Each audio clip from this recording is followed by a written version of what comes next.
उत्तराखंड सरकार ने uniform civil code को रियासत में नाफिज कर दिया है, जिससे ये फैसला लेने वाला भारत का पहला स्टेट बन गया है उत्तराखंड। हालांकि इस फैसले का जमीयत उलेमा हिंद ने और तमाम मुस्लिम तंजीमों ने इसकी मुखालिफत की है। जमीयत उलेमा हिंद ने इसे अदालत में चुनौती देने का ऐलान किया है। जमीयत उलेमा हिंद के सदर मौलाना अरशद मदनी ने कहा है कि शरीयत और मजहब के खिलाफ कोई भी कानून मंजूर नहीं किया जाएगा। उन्होंने सवाल उठाया है कि अगर अनुसूचित जनजातियों को संविधान विधेयक से छूट दी जा सकती है तो मुसलमानों को क्यों नहीं। यूनिफॉर्म सिविल कोड के नाम पर भेदभाव क्यों किया जा रहा है। मदनी ने यूसीसी को अफसोसनाक करार देते हुए कहा है, यह कानून शहरियों की मजहबी आजादी पर हमला करता है और पूरी तरह से जानिबदाराना है। मदनी ने आगे कहा है कि कोई भी ऐसा कानून मंजूर नहीं किया जा सकता जो शरीयत के खिलाफ हो, क्योंकि मुसलमान हर चीज से समझौता कर सकता है, अपनी शरीयत से कोई समझौता नहीं कर सकता। आज उत्तराखंड में लागू समान नागरिक संहिता कानून में भारतीय संविधान के अनुच्छेद 366 खंड 25 के अंतर्गत अनुसूचित जनजातियों को छूट दी गई है और तर्क दिया गया है कि आइन के आर्टिकल 21 के तहत उनके हकूक को सिक्योरिटी मिली हुई है।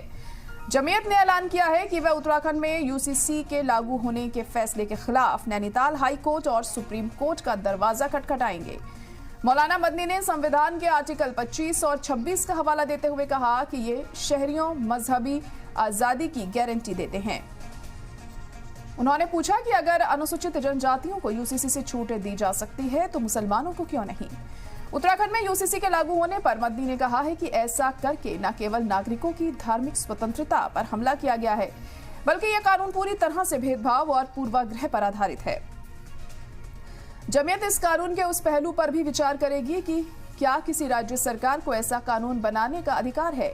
मौलाना मदनी ने कहा, मुसलमान शरीयत पर कोई समझौता नहीं कर सकते। हमारे फैमिली लॉ कुरान और हदीस पर आधारित हैं। इन पर न्यायिक चर्चा हो सकती है, लेकिन मूल सिद्धांतों पर कोई समझौता नहीं होगा। यूसीसी के मुद्दे पर तो हम बात करेंगे इस पर और जानने की कोशिश करेंगे कि आखिर यूसीसी को लेकर क्यों इतना हंगामा बरपा हुआ है, यूसीसी के किन बिंदुओं पर एतराज जताया जा रहा है, क्या यूसीसी सियासी हथकंडा बन गया है, आखिर जमीयत क्यों जाना चाहती है कोर्ट इसके खिलाफ। ये तमाम ऐसी चीजें हैं जिन पर अभी सवालिया निशान बना हुआ है। इसको लेकर जमकर सियासत भी हो रही है। अब आने वाले दिनों में यूसीसी को लेकर और कितनी गहमा गहमी हमें देखने को मिलती है। क्या ये महज एक सियासी हथकंडा माना जा रहा है या फिर जिस तरह से चीजें आने वाले दिनों में सामने आएंगी उससे वाकई दिक्कतें पेश आ सकती हैं। ये तमाम ऐसे सवाल हैं जिनका वक्त के साथ जवाब मिलेगा। इसी पर हम चर्चा भी करेंगे, खास मेहमान भी हमारे साथ जुड़ेंगे।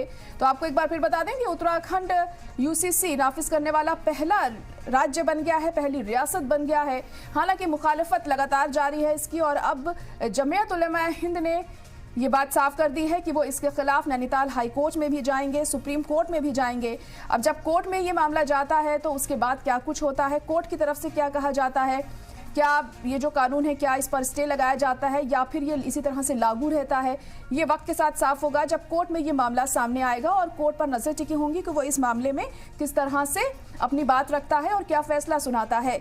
लेकिन फिलहाल इस कानून के लागू होने के बाद उत्तराखंड में हम देख रहे हैं कि मुखालिफत लगातार जारी है। मुस्लिम तंजीमों की तरफ से मुखालिफत इसकी हो रही है और जमीयत उलेमा हिंद ने भी ये साफ कर दिया है कि वो अब इस कानून के खिलाफ कोर्ट का रुख करेंगे, क्योंकि इससे उनकी शरीयत में खलल पड़ रहा है, क्योंकि शरीयत में जो बातें कही गई हैं वो इस कानून के तहत नहीं है और इस कानून में तमाम तरह की गाइडलाइंस जारी की गई हैं जिसको लेकर काफ़ी दिक्कतें पेश आ सकती हैं, क्योंकि अपनी शरीयत के हिसाब से ही जो मुसलमान हैं वो काम करते हैं, जो फैमिली लॉज होते हैं उसी के अकॉर्डिंग होते हैं। ऐसे में अगर यूसीसी को वो फॉलो करेंगे तो कहीं ना कहीं इस चीज़ से उन्हें कॉम्प्रोमाइज़ करना पड़ेगा और ये चीज़ सरासर गलत है। तो इस तरह की नाराज़गी मुस्लिम तंजीमों में देखने को मिल रही है। फिलहाल कोर्ट में मामला जब जाता है उसके बाद कोर्ट क्या कुछ कहता है इस मसले पर, ये देखने वाली बात होगी। और ख़ास मेहमान हमारे साथ अब से कुछ ही लम्हों में जुड़ने वाले हैं और वो बताएंगे कि आखिर क्या कुछ इस मुद्दे को लेकर फिलहाल अभी सियासत हो रही है या वाकई इसको लेकर दिक्कतें पेश आ सकती हैं आने वाले दिनों में। आपको बता दें कि सीएम पुष्कर सिंह धामी ने अभी हाल ही में इसे लागू किया है उत्तराखंड में और 2022 में जब विधानसभा चुनाव हुए थे तो ये एक बड़ा मुद्दा रहा था उस वक्त और इस मुद्दे को जमकर उठाया गया था धामी की तरफ से और कहा गया था जैसे ही उनकी सरकार आती है वो यूसीसी लेकर आएंगे राज्य में। और उसे वो लाए भी हैं, लेकिन काफी वक्त जरूर लग गया उन्हें लाने में। लेकिन इस बात को उन्होंने उस वक्त भी कहा जब ये वो लॉन्च कर रहे थे पोर्टल यूसीसी का, कि उन्होंने वादा किया था, देर जरूर लगी है लेकिन अब वो लेकर आए हैं।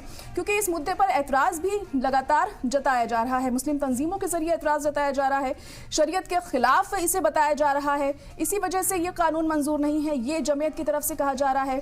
फैसले को अब हाई कोर्ट और सुप्रीम कोर्ट में चैलेंज भी किया गया है और साथ ही साथ ये भी जमीयत की तरफ से कहा जा रहा है कि हिंदुस्तान की एकता पर ये वार है, मजहबी आजादी पर हमले की साजिश है।